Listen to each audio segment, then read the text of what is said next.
Kim Tae-ho sat in his office on Luna Station, watching Earth slowly turn below through the massive window. The blue and white marble looked peaceful from here. Too peaceful, considering what was coming. His door chimed. "Come in," he called. Park Ji-won entered carrying a data pad. Her face was grim. "Sir, we received the message from the Galactic Council." Tae-ho already knew what it would say. He had been expecting this for months. "Let me guess. They want me to appear before them." "Yes, sir. Within 10 standard days." Ji-won handed him the pad. "The message came through Valkyrie channels. It's not polite." Tae-ho read the message. The words made his jaw tighten. The council demanded his immediate appearance to answer charges of aggressive human expansion and violations of sacred territorial boundaries. Ha! The tone was like an adult scolding a child. "Sacred boundaries," he muttered. "These are the same boundaries they redraw whenever it suits them." Ji-won nodded. The Valkyrie ambassador included a personal note. "He says the council is tired of human arrogance and wants to put us in our proper place." Tae-ho had served as Earth's ambassador to the Galactic Council for 5 years. Before that, he had been a military strategist. He knew how to read between the lines. This was not about boundaries or expansion. This was about fear. For the past decade, human colonies had been growing faster than anyone expected. Human technology advanced at a rate that made the older species nervous. Human ships explored regions of space that others had declared too dangerous. Most importantly, human colonies defended themselves when attacked by raiders and pirates. The Council called these defensive actions unprovoked aggression. They claimed that the mining ships and exploration vessels humans destroyed were peaceful. Tae-ho had seen the evidence. Those ships had been attacking human civilian settlements. They had been taking prisoners. They had been stealing resources, but the Council did not want to hear evidence. They wanted to make an example. "Sir, there's more," Ji-won said. "Our intelligence reports suggest several Council species have been forming secret alliances. They're planning something big." Tae-ho was not surprised. He had been watching the political situation for months. The Valkyrie Empire, the Bruthan Republic, and the Hegemony Coalition had been meeting in secret. They thought humans did not know about their plans. They were wrong. "How many ships do they have gathering near Nexus Prime?" he asked. "Over 50,000 according to our scouts. All the major fleets are there." Tae-ho smiled. It was not a pleasant smile. "They want to show force. They think if they bring enough ships, we'll be too scared to argue." He stood and walked to the window. Earth looked so small from here. Most aliens thought it was humanity's only important world. They believed the few dozen human colonies were all that existed of human civilization. They were very wrong about that, too. "Ji-won, send a message to Admiral Choi Dae-sung. Tell him the Council has made their move. He'll know what that means." "Yes, sir. Will you be going to Nexus Prime?" "Of course. We can't disappoint them now." Tae-ho turned back to his aide. "Prepare the Soul's Pride for departure, and send a message to Lee So-young back on Earth. Tell her to start recording everything." 2 days later, Tae-ho's ship dropped out of hyperspace near Nexus Prime. The sight before him was impressive, he had to admit. Dozens of different alien fleets surrounded the massive space station. Valkyrie destroyers with their curved hulls and energy weapons, Bruthan battleships that looked like flying fortresses, hegemony carriers launching endless streams of fighters. It was the largest gathering of military force in galactic history. All of it pointed at one small human diplomatic vessel. "They really want to make a point," said Yoon Min-ho, his security chief. "They certainly do." Taeho agreed. Count the ships, Minho. I want exact numbers for the record. The Soul's Pride was a small ship by human standards. It carried only a crew of 20 and minimal weapons. To the aliens watching, it must have looked pathetic. One tiny vessel against 50,000 warships. Taeho liked that they thought that way. It would make what came next much more satisfying. The ship docked at Nexus Prime without incident. The Council had granted him safe passage under diplomatic law. They would honor that, at least. They were too proud to break their own rules openly. As Taeho walked through the station corridors, he noticed the alien guards watching him. Velkari soldiers with their tall, thin frames and cold eyes, Bruthan warriors who looked like walking tanks, hegemony peacekeepers in their fancy uniforms. All of them looked at him like he was already defeated.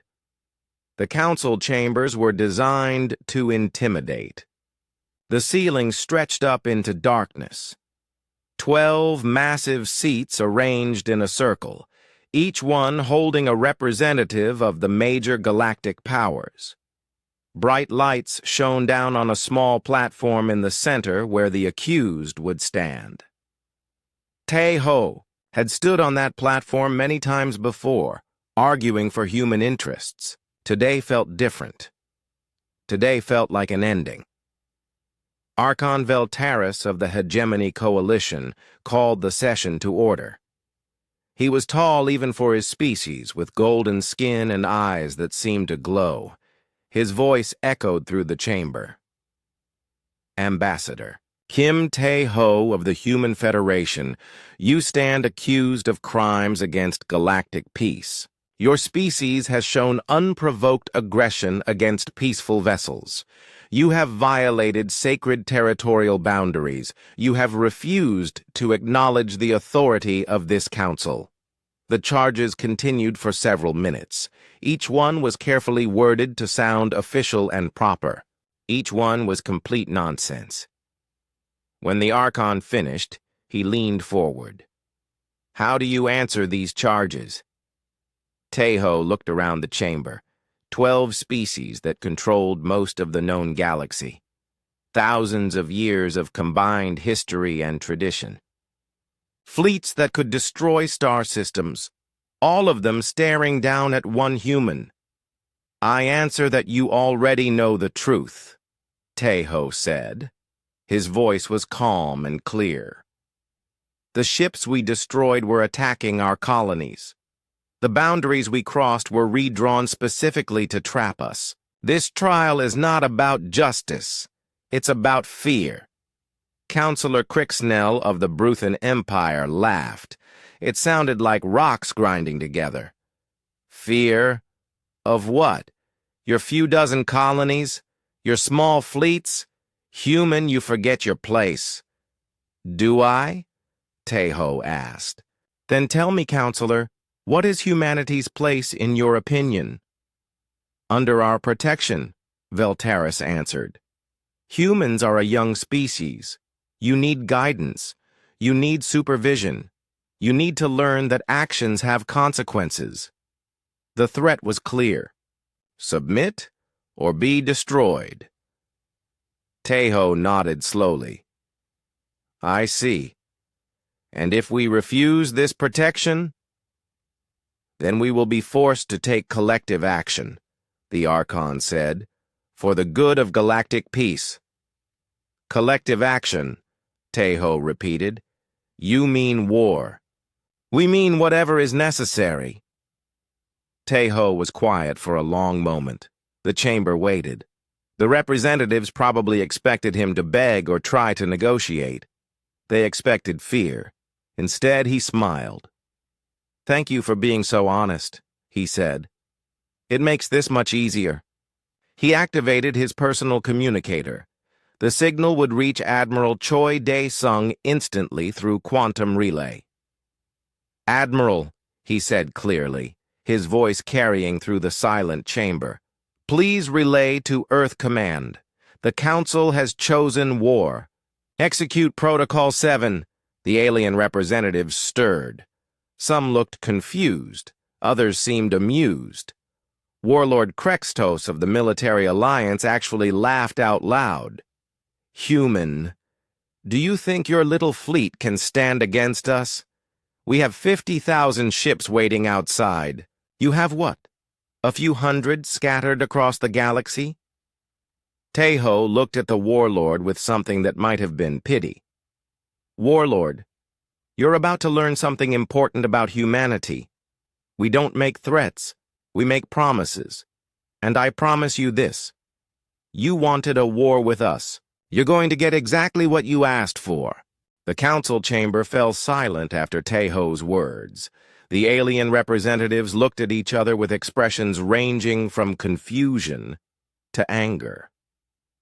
Archon Veltaris raised one hand, and the tension in the room seemed to grow thicker. "Ambassador," the Archon said, his voice cold as space itself, "you seem to misunderstand your position here. You are not in a place to make threats." Tejo remained calm. "I'm not making threats, Archon. I'm stating facts." Counselor Crixnell leaned forward in his massive chair. The Bruthan was easily 3 times Tejo's size, with thick armor-like skin and eyes that glowed red in the chamber's light. "Human, your arrogance amazes us. Do you truly believe your pathetic species can challenge the combined might of the galaxy?" "I believe," Tejo said slowly, "that you've made your intentions clear. You've chosen to be our enemy. Now you'll have to live with the consequences." Warlord Krextos stood up from his seat. The Military Alliance representative was built like a walking weapon, all sharp edges and barely contained violence. "Consequences! The only consequence here will be the total submission of humanity to proper authority." Tejo looked at him with mild interest. "And what makes you think we'll submit?" "Because the alternative is extinction," Krextos snarled. "We have 50,000 ships in this system alone. Every major military force in the galaxy is united against you. Your few colonies cannot stand against such power." "You seem very confident about our military capabilities," Tejo observed. "Tell me, when was the last time any of you actually counted our ships, or visited our worlds, or tried to verify what you think you know about us?" The question seemed to catch several council members off guard. They exchanged glances that suggested they had never really considered this. Veltaris recovered first. "We have extensive intelligence networks. We know exactly what humanity possesses." "Do you?" Tejo asked. "Then you know about our shipyards beyond the Orion Arm? You know about our defensive installations in the Veil Nebula? You know about our research facilities in the void between galaxies?" The silence that followed was telling. Tejo could see doubt creeping into some of their expressions. Counselor Zithron of the Trade Federation spoke up. Her species was known for their information gathering. "Human, you speak of things that do not exist. Our scouts have mapped every system within 1,000 light years of Earth. There are no major human installations beyond what we already know." Tejo nodded. "Your scouts are very good. Some of the best in the galaxy. They found exactly what we wanted them to find." The implications of his words started to sink in. If human intelligence was good enough to fool the trade federations, scouts, what else might they have missed? "Enough games," Veltaris declared. "We did not bring you here to listen to desperate bluffing. You will hear the terms of your species' surrender, and you will accept them." "I'm listening," Tejo said. The Archon activated a holographic display in the center of the chamber. It showed a map of human space, with various colonies marked in red. "These 17 systems will be placed under Council supervision, all," Human military vessels will be surrendered to Council forces. All human technology development will be monitored and approved by Council scientists. The terms continued for several minutes. Essentially, humanity would become a protected species under Council authority. They would have no independence, no military, no right to explore or expand without permission. Furthermore, Veltaris continued, humanity will pay reparations for the damage caused by your unprovoked attacks. This will include replacement costs for the ships you destroyed and compensation for the families of those killed. Tejo listened to all of it without expression. When the Archon finished, he asked, "And if we refuse these terms?" "Then we will enforce them," Krextos said. "Your choice is simple. Accept our protection willingly, or have it imposed upon you by force." "I see." Tejo was quiet for a moment. "And you all agree with this? Every species represented here?" Around the chamber, the representatives nodded, or voiced their agreement. The Velkari delegate, Zixthon, spoke with obvious satisfaction. "It is unanimous, human. Your species has become a threat to galactic stability. This threat must be contained." "A threat," Tejo repeated, "because we defended our colonies from pirates? Because we explored systems you hadn't claimed? Because we advanced too quickly for your comfort? Because you refused to know your place," Crixenel rumbled. "Every species must accept their role in the galactic order. Yours is to be protected and guided by those with greater wisdom and experience." Tejo looked around the chamber one more time. These beings controlled thousands of worlds and trillions of lives. They had ruled the galaxy for millennia. They truly believed they were offering humanity a generous deal. They had no idea what they had just unleashed. "Very well," Tejo said. "You've made your position clear. Now let me make mine equally clear." He activated his communicator again. This time, the signal would reach not just Admiral Choi, but every human military commander in known space. "All commands, this is Ambassador Kim Tae-ho. The Galactic Council has officially declared their intent to subjugate humanity by force. They have refused all diplomatic solutions. They have chosen war. I hereby invoke Article 7 of the Human Defense Accords. All restrictions are lifted. Repeat, all restrictions are lifted." The alien representatives looked confused by the formal language. They didn't understand what Article 7 meant or what restrictions were being lifted. They would find out soon enough. Tejo turned back to face the council. "I formally reject your terms and your authority over human space. Humanity will not submit to your protection, supervision, or guidance.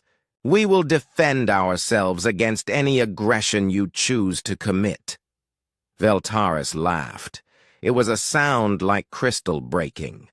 "Defend yourselves? With what? Your few dozen ships against our thousands? Your scattered colonies against our united fleets?"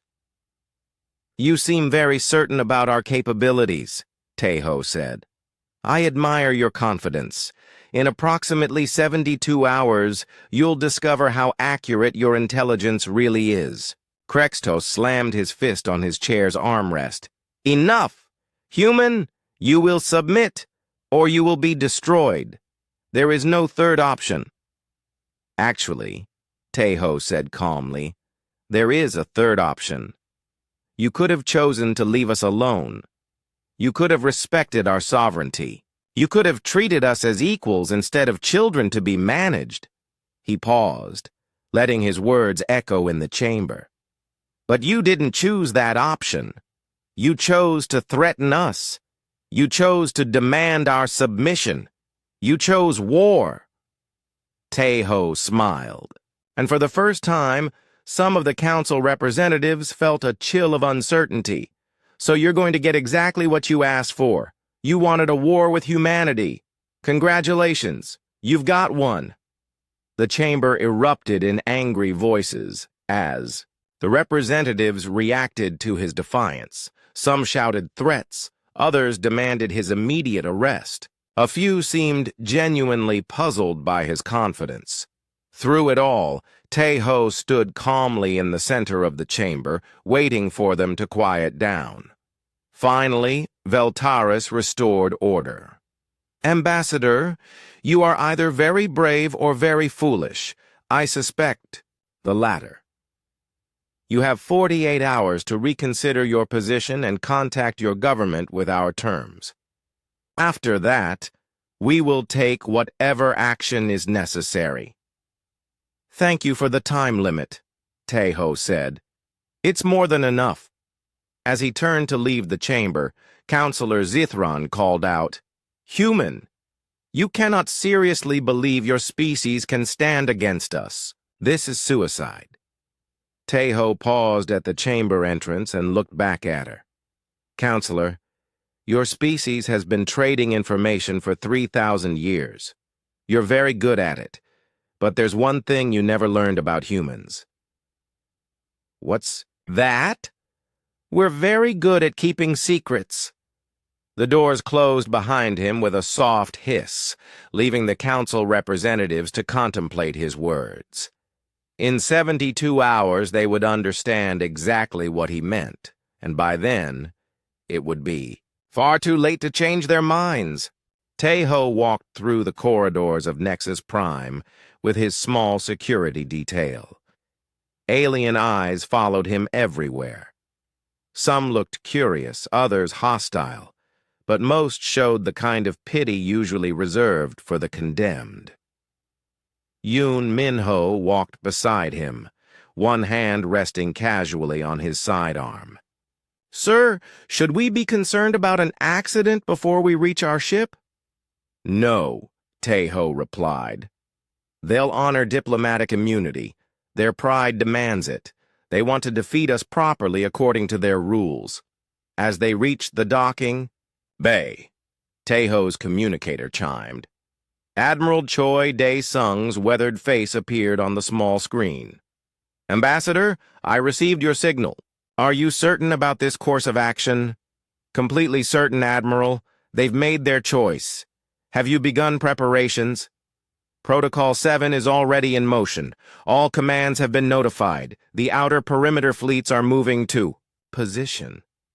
Tae-ho nodded. Good. How long do we have?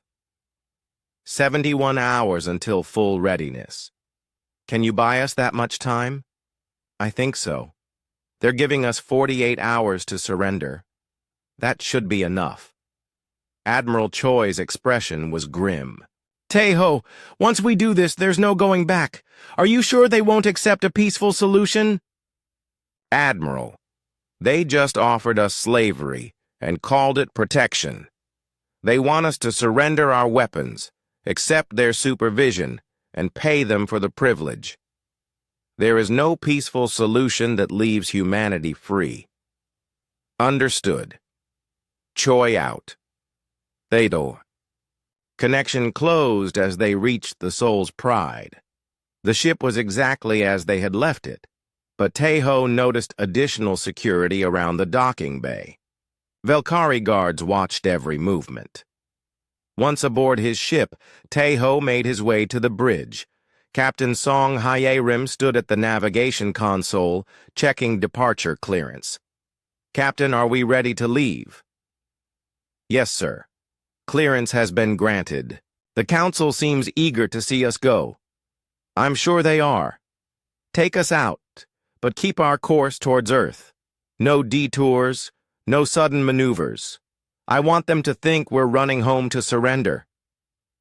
As the Soul's Pride left Nexus Prime's docking bay, the massive alien fleet came into full view. Thousands of ships surrounded the station in perfect formations.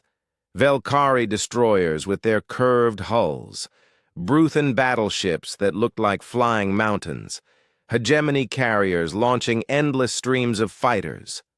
Impressive, Captain, Song admitted. They've brought everything they have. Yes, Tejo agreed. They want to be sure we understand how outmatched we are.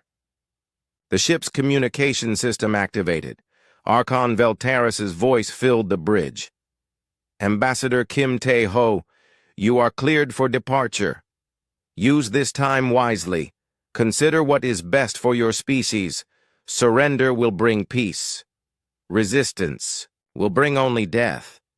Tae-ho activated his own communicator. Thank you for the advice, Archon. I'll be sure to relay your message to Earth Command. See that you do. The galaxy is watching, human.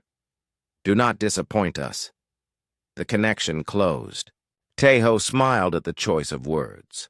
Disappoint them. If everything went according to plan, the Council was going to be very disappointed indeed. Hours passed as the Soul's Pride made its way through hyperspace towards Earth. Tae-ho spent the time reviewing intelligence reports and coordinating with human commanders across the galaxy. The pieces were falling into place. On Earth, Lee So-young worked around the clock in the Global Communication Center. Her job was to document everything and prepare the historical record. Whatever happened next, humanity would remember exactly how this war began. She watched the news feeds from across Council space. The alien media was full of stories about the human crisis and the Council's generous offer of protection. Most portrayed humans as dangerous children who needed to be controlled for their own good. None of them seemed to realize that the children had been hiding some very dangerous toys. Back on Nexus Prime, the Council representatives met in emergency session. Some were having second thoughts about their aggressive approach. Councilor Zithron addressed the assembly. I've been reviewing our intelligence on human capabilities. There are some gaps in our knowledge that concern me. Warlord Krextos waved dismissively. Gaps? We know everything important. They have 23 major colonies, approximately 400 ships of various sizes, and a population of roughly 8 billion. These are facts. But what if those facts are wrong? Zithron pressed. What if they've been hiding something from us? Veltaris looked annoyed. Hiding what? You cannot hide entire fleets or planetary populations. Our sensors would detect them, unless they have better stealth technology than we realized. The Archon's golden skin seemed to glow brighter with irritation. Counselor, you are letting one human's desperate bluffing affect your judgment. They have nothing to hide because they have nothing to hide with. But Zithran's words had planted seeds of doubt in some minds. The Trade Federation had built their power on information. If their information was wrong... Meanwhile, Admiral Choi Dae-sung stood in the hidden command center beneath Earth's Pacific Ocean. The facility was 5 kilometers underwater, completely invisible to any sensors the Council possessed. Around him, holographic displays showed the position of human forces throughout the galaxy. Status report, he called out. General Lim Jae-hyuk stepped forward. All outer perimeter fleets have reached their positions. The concealment fields are holding. Council sensors show nothing. What about the shipyards? Still cloaked. Production is at maximum capacity. We'll have another 2,000 units ready within the hour. And the civilian populations? Evacuation is complete. All non-essential personnel have been moved to the deep shelters. The colonies are ready for whatever comes next. Admiral Choi nodded. For 50 years, humanity had been preparing for this moment. Not because they wanted war, but because they understood that in a galaxy full of predators, sheep got eaten. Humanity had decided long ago that they would not be sheep. Dr. Han Yu-jin approached with a tablet full of technical data. Admiral, the new weapon systems are ready for deployment. All ships have been equipped with the latest modifications. How do they compare to Council technology? Council technology is impressive, Dr. Han admitted. For weapons that are 300 years out of date. The Admiral allowed himself a small smile. The Council believed their technology was superior because it was older and more refined. They didn't understand that newer didn't always mean better, but it often meant more effective. Back aboard the Soul's Pride, Taeho received a priority message from Earth Command. President Lee Da-yoon appeared on his screen. Ambassador, I've reviewed the Council's terms. Are they really demanding our complete surrender? Yes, Madam President. They want us to disarm, accept supervision, and pay reparations for defending ourselves. They call it protection. President Lee's expression hardened. And if we refuse? They've made it clear they'll use force. 50,000 ships by my count. 50,000. The president was quiet for a moment. Do you think they'll actually attack? I think they believe they have no choice. They're afraid of us, Madam President. They see how fast we're growing, how quickly we advance, and it terrifies them. They think if they don't stop us now, they never will. Are they right? Taeho considered the question carefully. In 10 years, we'll be stronger than any of them, individually. In 20 years, we'll be stronger than several of them combined. In 50 years? He shrugged. They may be right to be afraid. Then perhaps we should have tried harder to reassure them. Madam President, you can't reassure a predator by showing your throat. The only thing they understand is strength. President Lee nodded slowly. Very well. You have my authorization to proceed with Protocol 7. May God have mercy on us all. The May. Connection closed. Taeho looked out at the stars rushing past in hyperspace. Somewhere behind them, 50,000 alien ships were preparing to invade human space. Somewhere ahead, the largest military force in galactic history was preparing to meet them. In 36 hours, the galaxy would discover what happened when... You cornered humanity. Taeho suspected the aliens wouldn't like the answer. The Soul's Pride dropped out of hyperspace at the edge of the Sol system. To any observer, it looked like a single small ship returning home to report humanity's defeat. The Council's sensors would detect nothing unusual. They would be wrong. Taeho stood on the bridge, watching Earth grow larger on the view screen. His homeworld looked exactly the same as always. Blue oceans, white clouds, green and brown continents. Nothing to suggest it was the center of a military machine that dwarfed anything the galaxy had ever seen. Sir, Captain Song called from her station. We're receiving a transmission from Admiral Choi. Put him through. The Admiral's face appeared on screen. Behind him, Taeho could see the bustle of a major command center. Ambassador, welcome home. How much time do we have? The Council gave us 48 hours to surrender. That was 18 hours ago. 30 hours, then. It will be enough. Admiral Choi paused. Taeho, are you ready for what comes next? Ready, Admiral. Then let's show them what humanity really looks like. The transmission ended.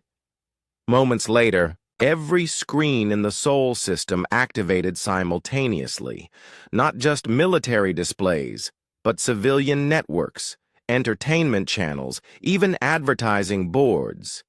Every alien spy, every hidden sensor, every monitoring device suddenly received the same signal. Admiral Choi Dae-sung appeared on all of them at once. Attention, Galactic Council, he began, his voice carrying the authority of someone who had never lost a battle. This is Admiral Choi Dae-sung of the Human Defense Fleet. You have declared your intention to subjugate humanity. Before you proceed, with this course of action, there are some things you should know. On Nexus Prime, the Council representatives scrambled to their communications center. How were the humans broadcasting on every channel simultaneously? Their technology wasn't supposed to be that advanced. First, Admiral Choi continued, you should know that everything you believe about human civilization is wrong. The display behind him changed to show a star map. The alien watchers recognized it as human space, but something was wrong. There were too many stars marked, too many systems showing activity. You believe humanity controls 23 systems. The actual number is 473. Gasps echoed through the council chamber. That was impossible. Their scouts would have detected major colonies. You believe we have a population of 8 billion. The actual number is 87 billion. Counselor Crixinell stood up so fast his chair toppled backward. This is impossible. We would have detected populations that large. On the transmission, Admiral Choi smiled grimly. You detected exactly what we wanted you to detect. For 50 years, we have been building and hiding our true strength. What you found were our frontier posts, our decoys, our bait. The star map changed again. Now it showed the real extent of human space.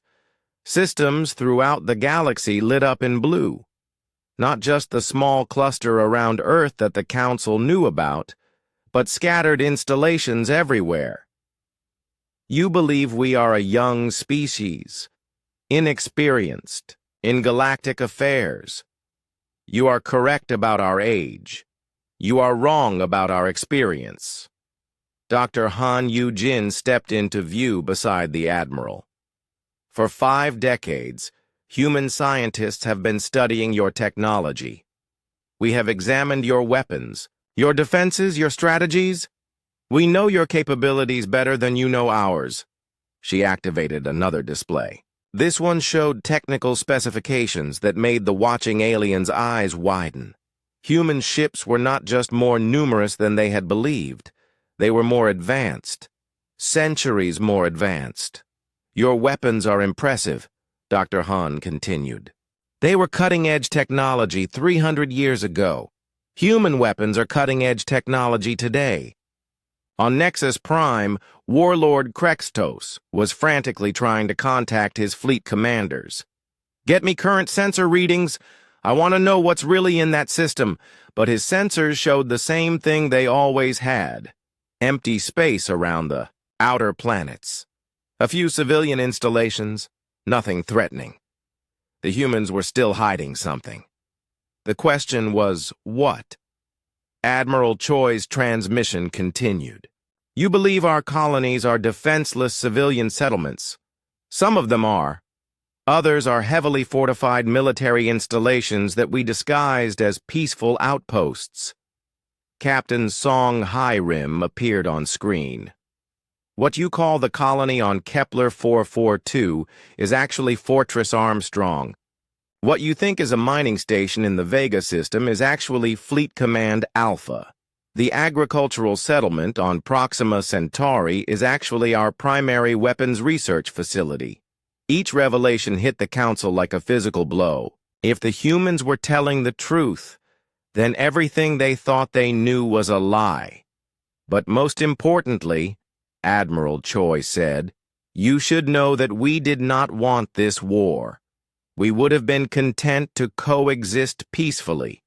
You chose to make us your enemy. The transmission showed battle footage now. Human ships engaging alien vessels. But these weren't the defensive actions the Council had condemned. These were recorded training exercises, showing human tactics and capabilities. The alien ships in the footage were being destroyed with terrifying efficiency. These recordings are 18 months old, Admiral Choi explained. We have been wargaming against simulated Council fleets for years. We know your strategies. We know your weaknesses. We know how to beat you. Archon Veltaris tried to maintain his composure, but his golden skin had paled noticeably. This is propaganda. Desperate lies from a species facing extinction. But doubt was creeping into his voice. If the humans could broadcast on every council channel simultaneously, what else could they do? The transmission changed again. This time it showed General Lim Jae-hyuk standing in front of what looked like a massive military facility. "You have brought 50,000 ships to intimidate us," the general said. "This is the human response." The camera pulled back, revealing the true scope of the facility. It wasn't just a military base, it was a shipyard, and it was massive. Hundreds of ships were under construction. Thousands more were already completed, sitting in vast hangar bays. The scale was incredible. This single facility could produce more ships than most council species possessed in total. "This is Shipyard Gamma," General Lim continued, "one of 37 similar facilities throughout human space. We have been building for this day for 50 years. The council representatives stared in shock. 37 shipyards of that size? It was impossible. But the evidence was right in front of them. "You wanted to see human strength," the general said. "You are about to get your wish." The transmission ended abruptly. The council chamber fell silent except for the sound of heavy breathing and the quiet hum of electronics. Finally, Councillor Zithran spoke in a whisper. "How many ships do they actually have?" Nobody answered because nobody wanted to say the number out loud. If the humans had 37 shipyards like the one they had just seen, if they had been building for 50 years, if their population was really 87 billion, Warlord Krextos received a priority message from his fleet. His communications officer's voice was shaking. "Sir, long-range sensors are detecting massive energy signatures throughout human space. The patterns don't match anything in our databases." "How massive?" "Sir, if these readings are accurate, they have enough ships to outnumber our entire fleet 10 to 1. The warlord closed his eyes. 10 to 1. And those ships would be using technology 3 centuries more advanced than council standards. "Sir," his officer asked, "should we proceed with the invasion?" Krextos looked around the council chamber. The other representatives were receiving similar reports from their own fleets. The numbers were staggering. The implications were terrifying. Humanity had not just been hiding their strength. They had been allowing the council to believe they were weak while building the most powerful military force in galactic history, and now that force was about to be turned against them. "Warlord?" his officer asked again. Krextos activated his communicator with shaking hands. "All fleets hold position. Do not advance into human space. Repeat, do not advance." But even as he gave the order, he knew it might already be too late. The humans had been preparing for this war for 50 years. The council had just given them the excuse they needed to finish it. The first sign that something was wrong came from the Velkari scout ships positioned at the edge of human space. Commander Zekthul had been monitoring the border for weeks, watching for any sign of unusual activity. His sensors showed the same. Peaceful emptiness they always had. Then space began to change. "Commander," his sensor operator called out, voice tight with confusion. "I'm reading massive gravitational distortions throughout the sector." Zekthul moved to the sensor station. The displays showed ripples in space-time, the kind caused by ships dropping out of hyperspace. But these weren't normal ripples. They were enormous. "How many ships?" he asked. I can't tell, sir." The distortions are too large. It's like entire fleets are materializing at once. As they watched, the first human ships began to appear. Not the small patrol vessels or merchant ships the Council was used to seeing. These were warships, massive, sleek vessels that dwarfed anything in the Velkari fleet, and they kept coming. "Send an emergency signal to the fleet," Zekthul ordered. Tell them the humans lied about everything." But even as he spoke, his ship's communication systems went dead. Around him, his crew stared at their instruments in shock. "Sir, we're being jammed. All frequencies, all channels. It's like they're drowning out our entire communication network." Zekthul understood what was happening. The humans weren't just revealing their hidden fleets.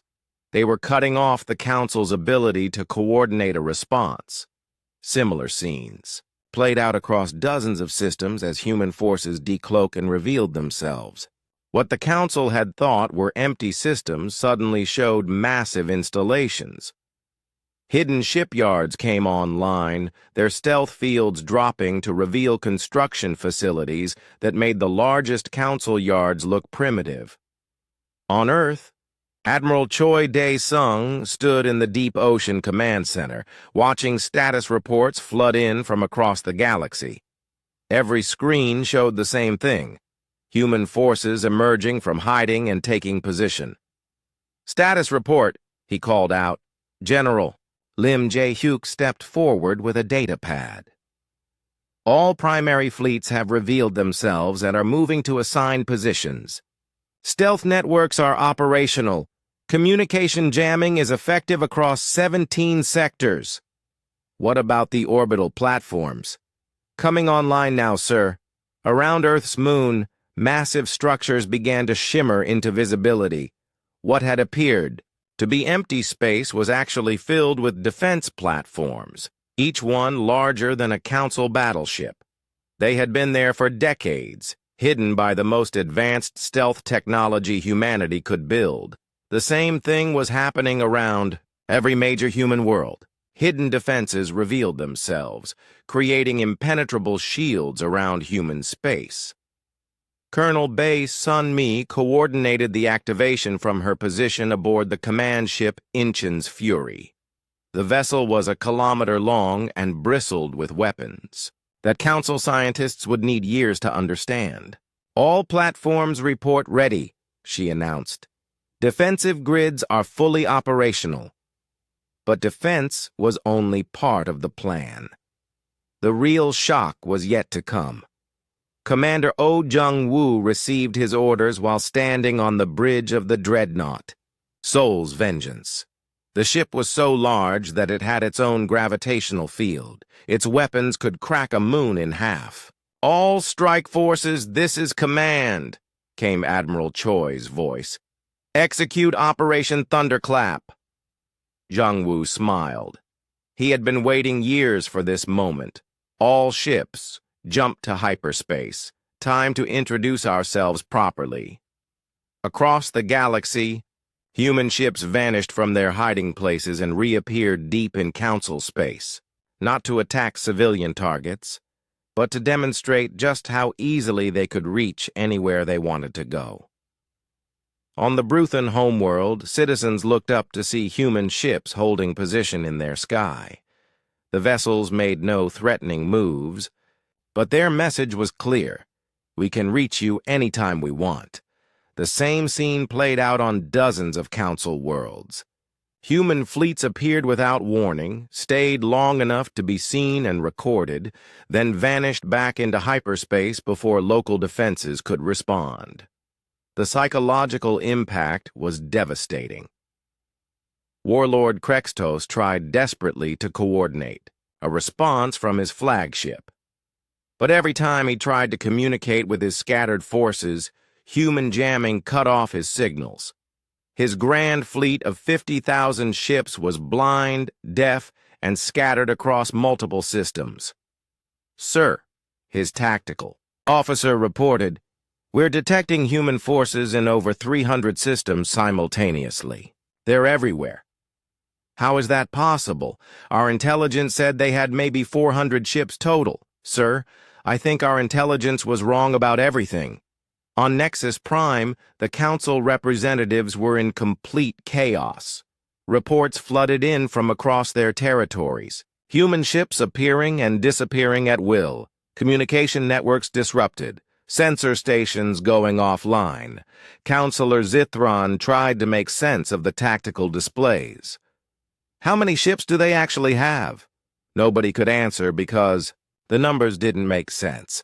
Human forces were operating in hundreds of systems at once. Either they had tens of thousands of ships, or their technology was so advanced that a few ships could do the work of entire fleets. Both possibilities were terrifying. Archon Veltaris struggled to maintain his authority as panic spread through the chamber. This is impossible. No species could hide military forces of this magnitude. But the evidence was overwhelming. On every screen, human ships demonstrated capabilities that Council science said were impossible. They moved faster than anything should be able to move. They appeared and disappeared without using hyperspace. They jammed communications across multiple galaxies simultaneously. Dr. Han Yujin's voice echoed through every Council facility as she hijacked their communication networks again. Council members, you are witnessing 50 years of human military development. While you focused on maintaining your existing technology, we focused on advancing beyond it. Technical displays showed human innovations that made Council equipment look ancient. Weapons that could punch through any known armor. Shields that could absorb energy attacks and redirect them back at the attacker. Stealth systems that made ships completely invisible to all known sensors. Your fleets are impressive, Dr. Han continued. Our individual ships are better. Your numbers are large. Ours are larger. Your experience is vast. Ours is more recent and more relevant. The truth was becoming clear. The Council had been living on past achievements, refining old technology, instead of developing new capabilities. They had become complacent. Humanity had been hungry. Captain Song Hae Rim appeared on the screens next, speaking from the bridge of a ship that looked more like a work of art than a weapon. For decades, you have sent scouts into our space. Did you really think we didn't notice? Every one of your ships was tracked, monitored, and studied. We learned your capabilities while hiding our own. The implications hit the Council like a physical blow.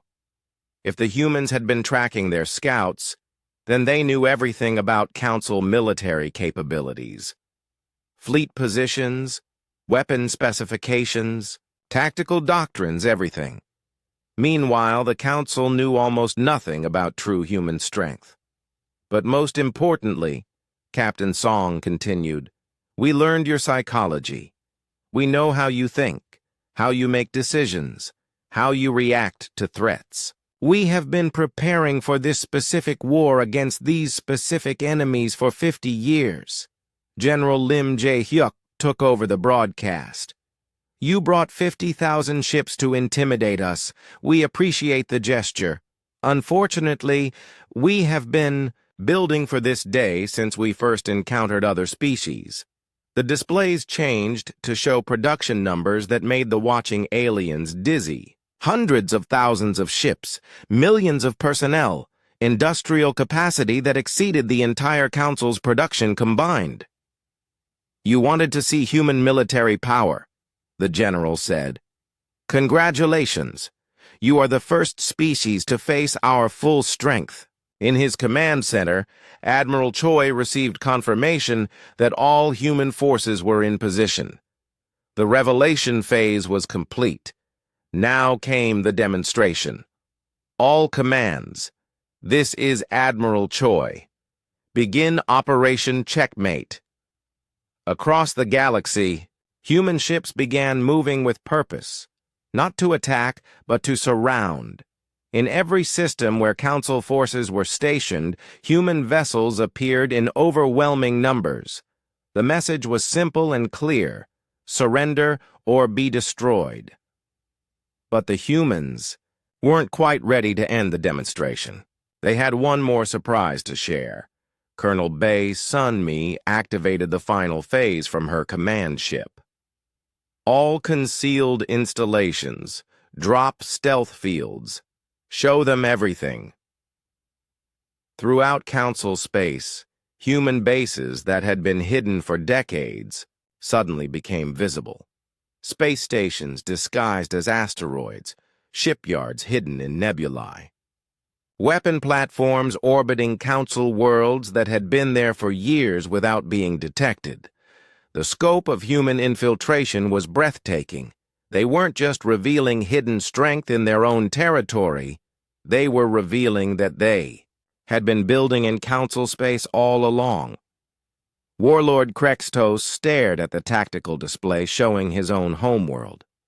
3 human installations had just decloaked in orbit around the planet he was sworn to protect. They had been there for at least a decade, watching and waiting. How? He whispered. How did we not see any of this?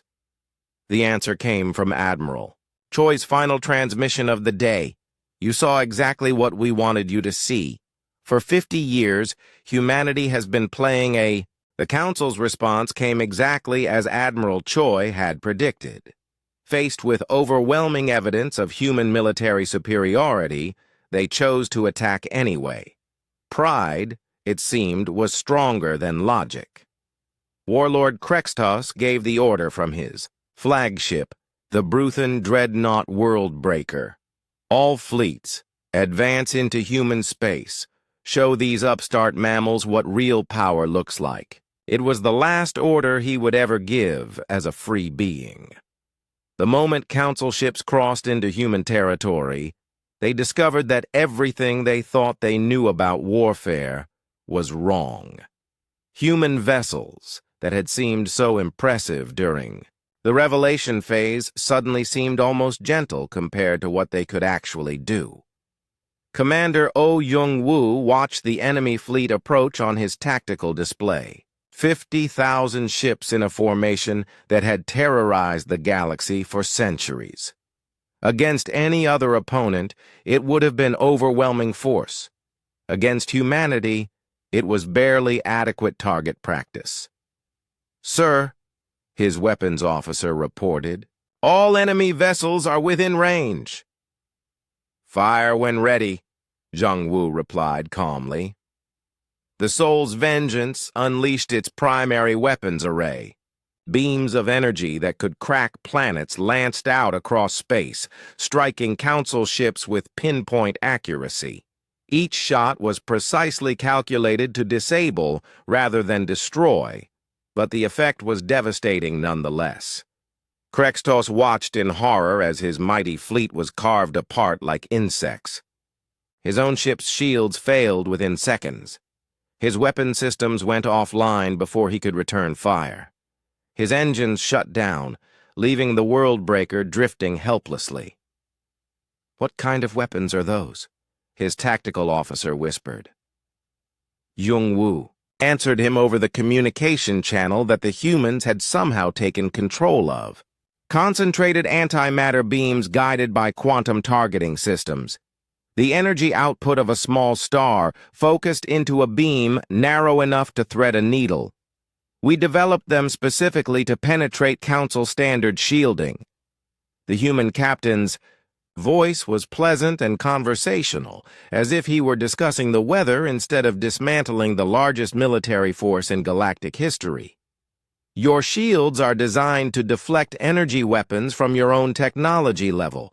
Our weapons operate on principles your science hasn't discovered yet. It's not really a fair fight. Across the battlefield, the same scene repeated itself. Human ships moved through Council formations like predators among prey. Their weapons struck with impossible accuracy. Their defenses shrugged off return fire that should have vaporized them. Captain Kim Min-jun led a squadron of human fighters against a Valkyrie battlecruiser. The massive alien ship was 10 times the size of his entire squadron, armed with enough weapons to level a city. It lasted exactly 17 seconds. "Target neutralized," Min-jun reported, as the cruiser's systems failed across the board. "Crew is alive, but the ship is completely disabled." His fighters had used weapons so advanced that the Valkyrie couldn't even detect them until it was too late. Energy disruptors that shut down alien technology at the molecular level. The ship was intact, but completely helpless. Admiral Choi watched the battle from his command center with mixed emotions. This was what humanity had built toward for 50 years. The moment when they would prove that intelligence and preparation could overcome any odds. But he took no joy in the slaughter, because that's what this was, despite the human restraint in not killing unnecessarily. A slaughter. "Sir," General Lim reported, "enemy resistance is collapsing across all fronts. Total enemy casualties, 0. Total enemy ships disabled, 47,000 and counting." The humans were demonstrating something that no council species had ever managed: the ability to win a war without killing. Their weapons were so precise, their tactics so superior, that they could disable entire fleets without taking a single life. It was a more terrifying demonstration of power than any massacre could have been. On Nexus Prime, the council representatives watched their grand fleet being dismantled in real time. Every ship they had committed to the invasion was being systematically disabled by forces they couldn't even see clearly. Counselor Zithron tried to process what she was witnessing. "Their ships are moving faster than our sensors can track. How is that possible?" Dr. Han Yu-jin answered her through another hijacked transmission. "Gravitic propulsion systems. We don't push against space, we manipulate space itself. Your sensors can't track us because we're not technically moving through space in the conventional sense." The explanation was meaningless to most of the council members. Their science was centuries behind human achievements. "Why aren't you destroying our ships?" Archon Veltaris demanded. "Why leave our crews alive?" "Because," Dr. Han replied, "we're not monsters. We don't kill unless we have to. Your people will be returned to you when this is over." The casual dismissal of their military power was more insulting than any insult could have been. The humans weren't even taking the council seriously as a threat.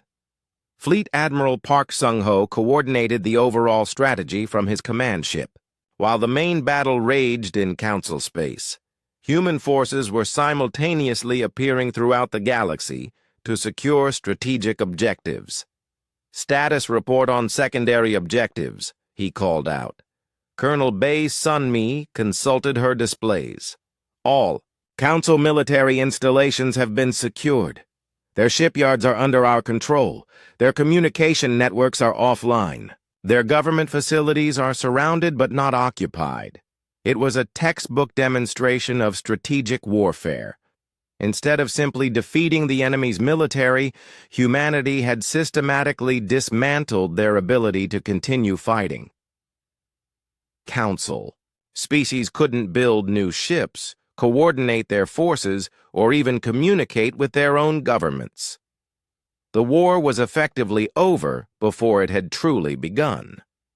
But the psychological campaign was just getting started. Dr. C.O.G. Hai, humanity's chief xenopsychologist, began broadcasting her prepared messages to every council world. Her job was to make sure the alien populations understood exactly what had happened to them. "Citizens of the Galactic Council," she began, "your governments declared war on humanity based on false information and wounded pride. Your leaders believed they could intimidate us into submission." She activated displays showing the true scope of human civilization. Not just the military forces, But the civilian populations, the industrial capacity, the technological achievements. For 50 years, we have been watching you, learning from you, preparing for the day when you would inevitably try to destroy us. Today, that day has come. The broadcasts showed human cities that dwarfed anything the Council had built. Industrial, complexes that could produce more goods in a day than entire Council worlds managed in a year. Research facilities working on technologies that seemed like magic to Council science. Your leaders told you that humans were a young, weak species that needed your guidance. They were half right. We are young. But weakness? That was always an illusion. Across Council space, civilian populations watched in awe and terror as the true nature of humanity was revealed. The species they had been told to pity or fear was actually their technological and military superior by margins that defied belief. The economic warfare began immediately. Trade Minister Kwon Do-hyun activated protocols that had been dormant for decades. Suddenly, Council worlds found themselves cut off from resources they had forgotten they depended on humanity for.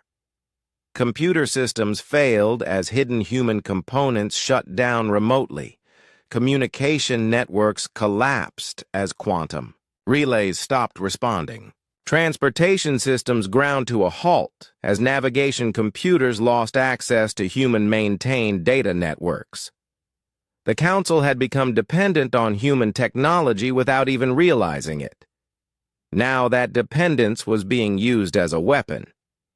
Your economies are collapsing, Minister Kwon announced in his broadcast to Council worlds. Your technology is failing. Your ability to maintain your civilizations is disappearing. This is not an attack. This is simply us taking our toys and going home. The casual tone made it clear that humanity could destroy Council civilization without firing another shot. They had been so thoroughly infiltrated and studied that humans could shut down their entire way of life with the press of a button. Intelligence Director Ryu Soo-jin added the final insult. Her broadcasts revealed decades of collected intelligence on Council corruption, war crimes, and oppression. Every dirty secret, every hidden atrocity, every shameful act that the Council species had committed.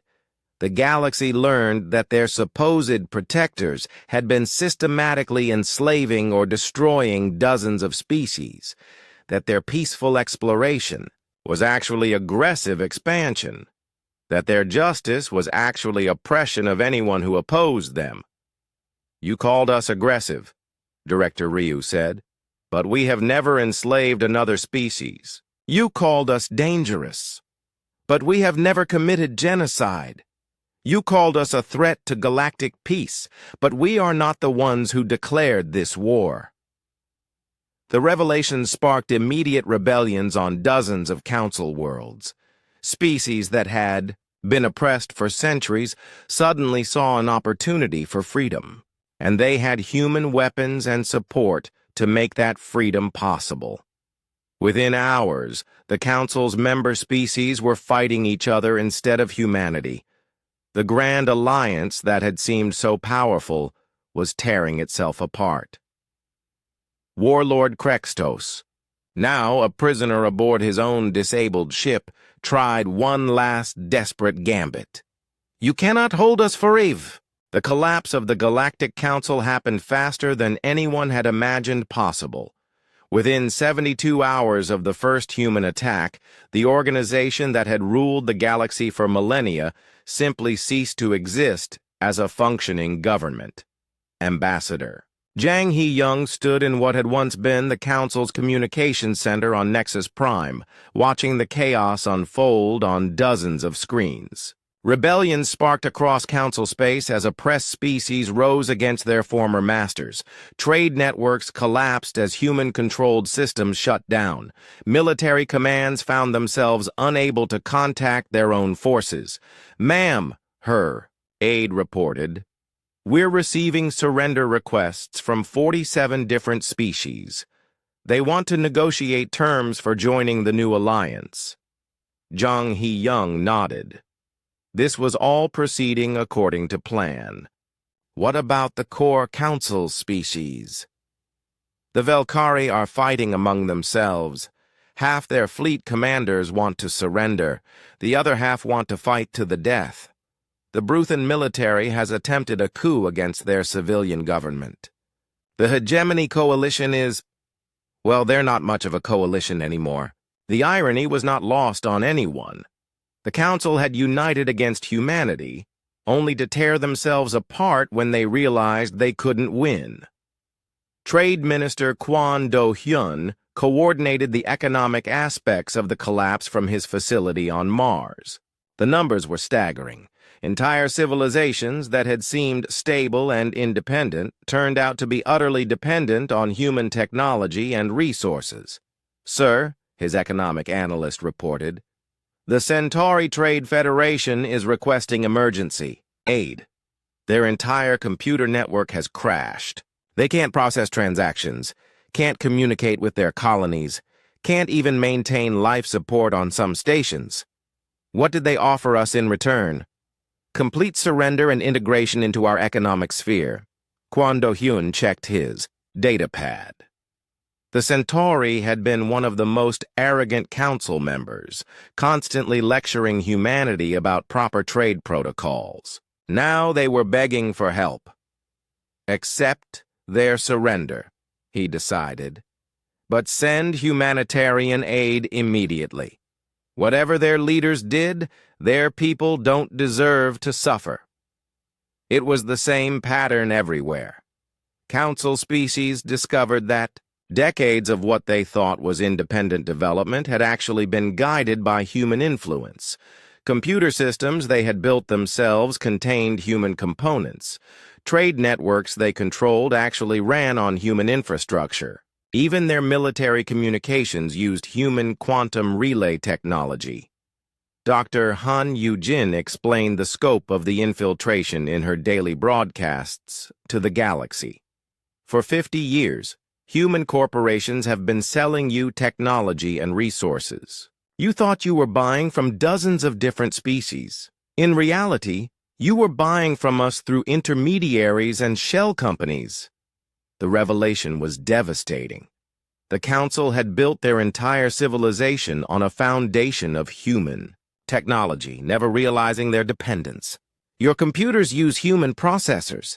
Your ships use human navigation systems. Your communications run through human networks. Your weapons are built with human materials. When we withdraw our support, your entire technological base collapses. Intelligence. Director Ryu Soo-jin added the political dimension. Her teams had spent decades infiltrating council governments, military organizations, and even intelligence services. The amount of information they had gathered was overwhelming. We know every secret, every crime, every shameful act your leaders have committed over the past 50 years, she announced. And now your people know them too. The broadcasts that followed destroyed what remained of council political authority. Evidence of corruption, war crimes, and oppression flooded every information network. Citizens learned that their governments had been lying to them about almost everything. The Velkari people discovered that their peaceful exploration had actually been aggressive expansion that destroyed dozens of primitive civilizations. The Bruthan learned that their military had been using slave labor from conquered worlds. The Hegemony Coalition's citizens found out that their leaders had been systematically looting resources from member species. Captain Song Hee-rim watched the political collapse from her ship's bridge as her vessel patrolled the former council capital. Ma'am, we're detecting civil wars breaking out on 17 council worlds. Should we intervene? Only to protect civilians, Zhang He-young replied. Let them sort out their own political problems. We're not here to rule them. But humanity's Real master stroke wasn't the military victory or the economic manipulation. It was the alliance they had been building in secret for decades. President Lee Da-yoon revealed this final surprise in a galaxy-wide broadcast from Earth. Citizens of the galaxy, you have been told that the Galactic Council represents all advanced species. This is false. The Council represents only those species powerful enough to force their way into membership. The display behind her showed a star map that stunned the watching galaxy. Hundreds of species that the Council had dismissed as primitive or irrelevant were actually thriving civilizations with human support. For 30 years, humanity has been building alliances with species the Council ignored or oppressed. We have shared our technology, our knowledge, and our resources with anyone willing to live in peace. The Zephyrian Collective had been dismissed by the Council as a group of simple traders. In reality, they controlled some of the most important trade routes in the galaxy, and they had been working with humanity for decades. The Crystal Wing Republic had been ignored because their homeworld was in a region the Council considered worthless. But that worthless region contained resources that human science could use to build things the Council had never imagined. The United Tribes of Kepler had been written off as primitives because they preferred living in harmony with their environment, instead of strip mining their planets. But their understanding of biological systems had helped humanity develop weapons and defenses that seemed like magic to Council science. The Galactic Alliance you see forming today is not new, President Lee continued. It is the formalization of relationships we have been building for decades. These species chose to work with us because we treated them as equals instead of subjects. Admiral Poe, Choi Dae-sung added the military perspective. Many of you are wondering how humanity could build such massive military forces in secret. The answer is simple. We didn't do it alone. The displays showed shipyards throughout the galaxy, not just human facilities, but cooperative construction, projects involving dozens of species. Worlds that the Council had never paid attention to had been building the largest military force in galactic history. Every species that the Council dismissed as unimportant contributed to our preparation. The Zephyrians provided logistical support. The Crystal Wings provided materials. The Kepler tribes provided biological expertise. Hundreds of other species contributed in their own ways. It was a complete reversal of everything the Council thought they knew. The species they had ignored or oppressed had been working together to build something that could challenge their authority. General Lim Jae-hyuk revealed the scope of the Secret Alliance's military power. The fleets you have seen represent approximately 30% of our total strength. The other 70% is provided by our allied species. The numbers were terrifying. If humanity alone could field enough ships to destroy the Council fleet, what could they do with the support of hundreds of allied civilizations? But the most devastating revelation came from Dr. Seo-ji Hae, the xenopsychologist. Council species, you have spent centuries believing that you were the natural rulers of the galaxy. You convinced yourselves that your age and experience made you superior to younger species. You forgot the most important truth about intelligence. It grows stronger through cooperation, not domination. Her words cut to the heart of why the Council had failed. They had become so focused on maintaining their power that they had stopped innovating, stopped growing, stopped adapting to new realities. Humanity succeeded where you failed because we chose to build partnerships instead of empires. We chose to share our strength instead of hoarding it. We chose to grow together instead of growing apart. The contrast was stark. While the Council species fought to maintain their individual dominance, Humanity had been building a civilization based on mutual benefit and shared purpose. Within a week, the political situation became clear. The old council was finished. Most of their member species were either in civil war, requesting to join the new alliance, or both. Ambassador Jang Hee-young received a message that brought a grim smile to her face. Archon Veltaris himself was requesting a private meeting to discuss surrender terms. "Ma'am," her aide asked, "should we accept?" "Of course," she replied. "After all, he'll need to understand the new rules if his species wants to survive in the galaxy we're building." The meeting was scheduled for the next day. But as Jang Hee-young prepared for the encounter, she reflected on how completely the situation had reversed. A month ago, Taeho had stood alone in the council chamber, facing 12 species demanding humanity's surrender. Tomorrow, she would sit across from representatives of those same species as they begged to join the civilization that humanity and its allies were creating. The age of the Galactic Council was over. The age of the Galactic Alliance was. Ambassador Kim Tae-ho stood once again in the chamber that had changed his life.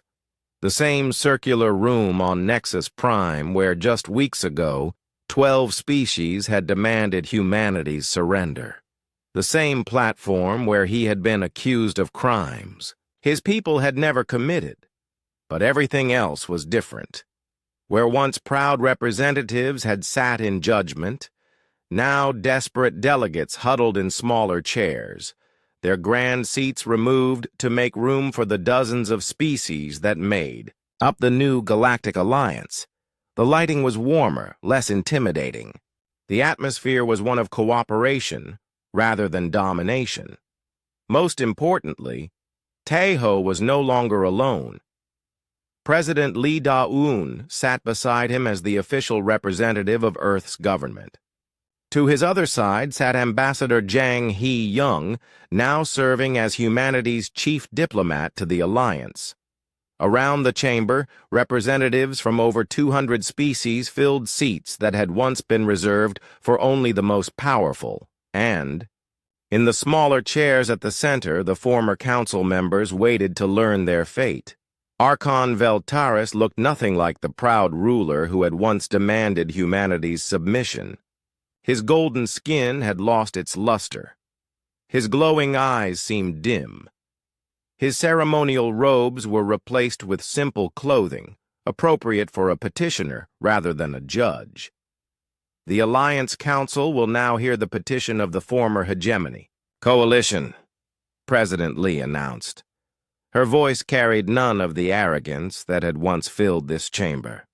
It was firm but fair, powerful but not threatening. Veltaris stood slowly. "Honorable representatives, I speak for what remains of the hegemony coalition government. We wish to request membership in the Galactic Alliance." The irony was not lost on anyone present. The same being who had threatened humanity with extinction was now begging to join the organization humans had created.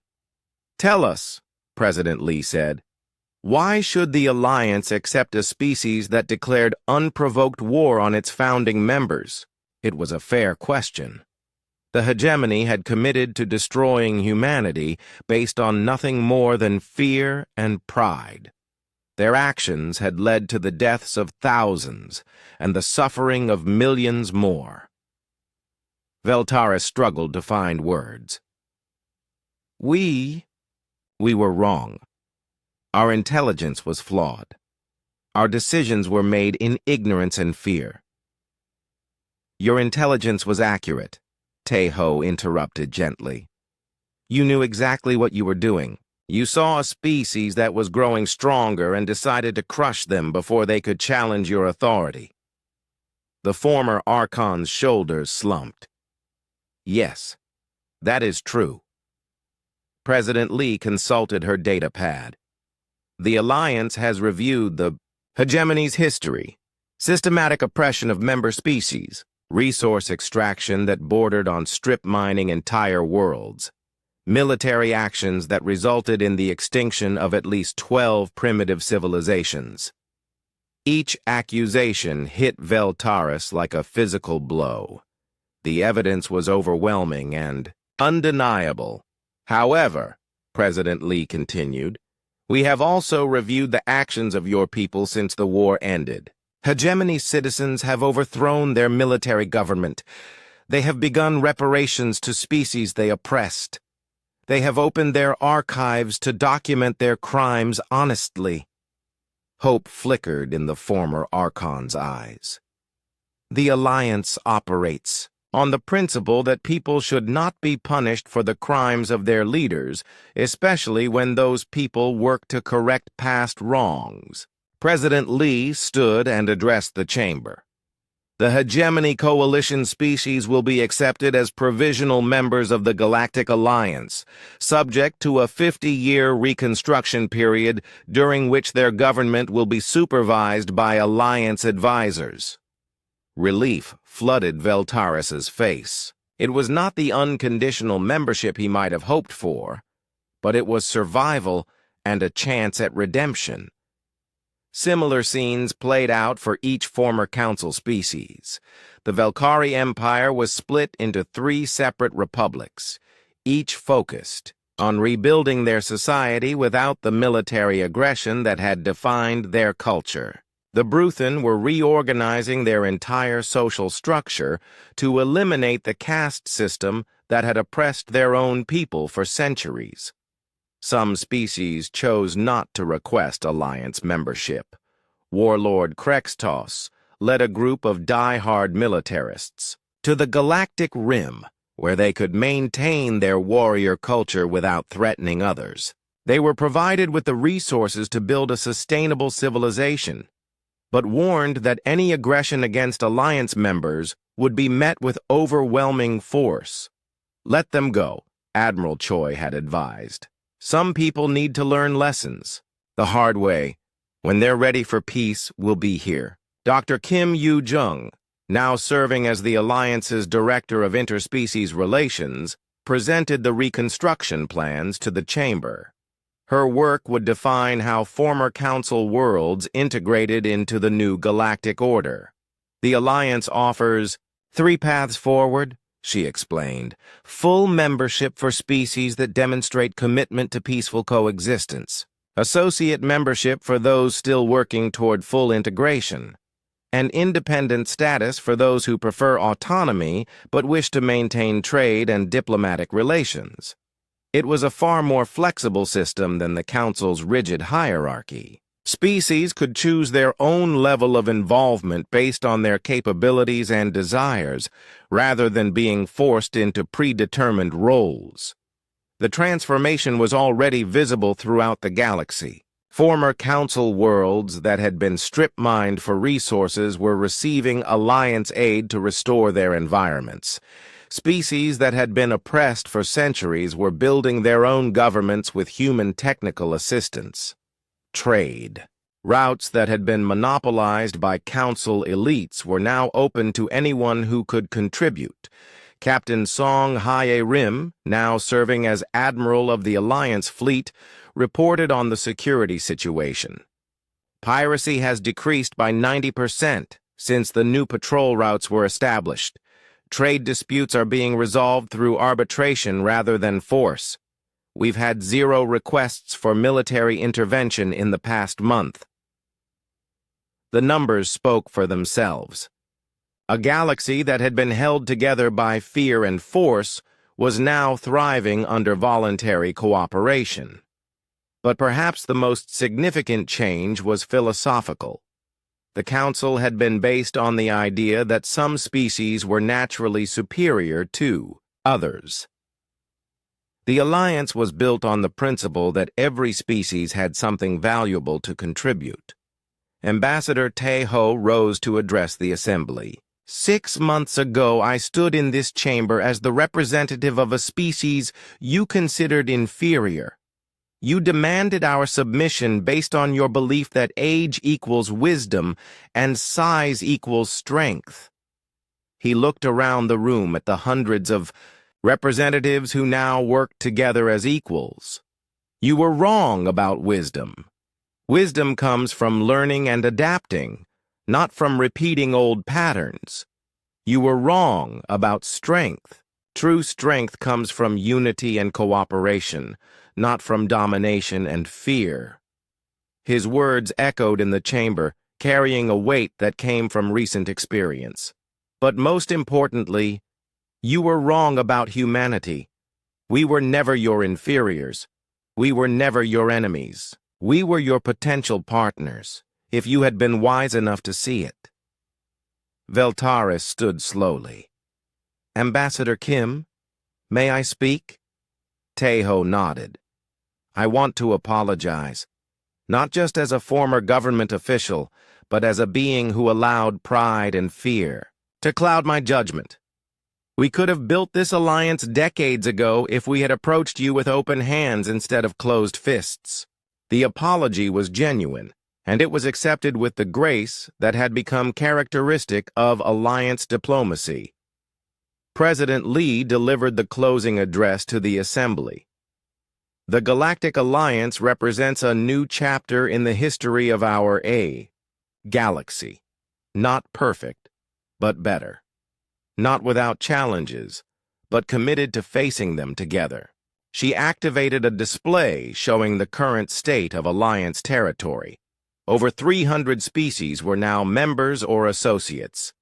Trade was flourishing. Scientific cooperation was advancing knowledge at an unprecedented rate.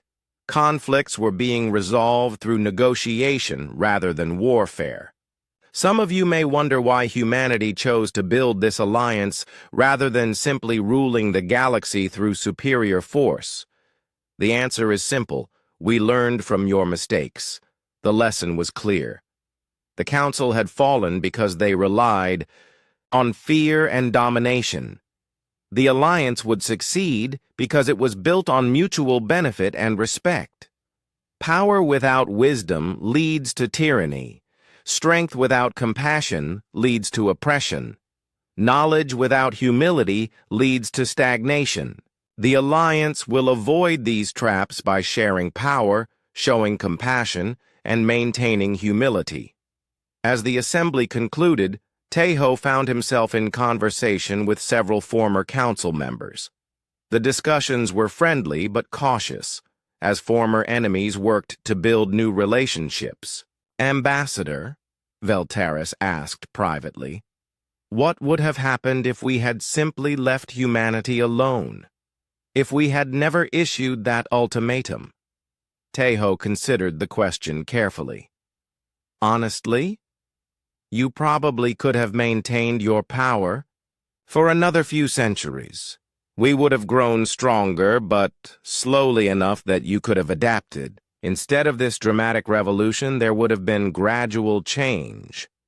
But the oppressed species, the enslaved worlds, the systematic injustices, those would have continued, Tejo admitted, and eventually we would have been forced to act anyway. Perhaps the war was inevitable. Perhaps it was necessary to break the old system completely before building something better. Veltaris nodded.